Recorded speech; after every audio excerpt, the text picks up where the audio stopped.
మాట్లాడినా ఆచితూచి మాట్లాడతారు. ఆయనకు ఒక విజన్, ఇప్పుడు ఎలాగ ప్రస్తుతం ఆ విజన్ 2047 ఏదైతే ఉందో ఆ నేపథ్యంలో కీలక అడుగులు వేస్తున్నారు చంద్రబాబు నాయుడు గారు అనేది. అయితే ఇక్కడ కీలకమైన అంశం ఏంటి అంటే ఫస్ట్ టైం ఇప్పుడు తాజాగా జరిగిన తొలి అడుగు సభలో ఫస్ట్ టైం చంద్రబాబు నాయుడు గారు చాలా బోల్డ్గా మాట్లాడేశారట. బహుశా ఇదే ఫస్ట్ టైం ఏమో ఆయన ఇలా మాట్లాడడం అనేది కూడా చర్చ నడుస్తుంది. ఇంతకీ బాబు గారు ఏమన్నారు అంటే, ఏడాది పాలనలో అన్నీ చేశామని చెప్పుకోవడం లేదు, నిజంగా ఇది ఏ రాజకీయ నాయకుడు అనలేని మాట. అంటే అన్నీ చేశామని చెప్పుకోవడం లేదు అనేది మరీ ముఖ్యంగా చంద్రబాబు నుంచి అసలు ఊహించలేని మాట.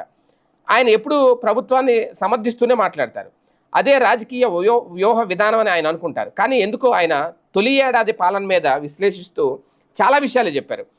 ఈ ఏడాదిలోనే అన్నీ చేశామని చెప్పడం లేదు, కానీ ఊహించిన దానికంటే ఎక్కువ చేశాము అంటూ బాబు గారు చేసిన వ్యాఖ్యలు.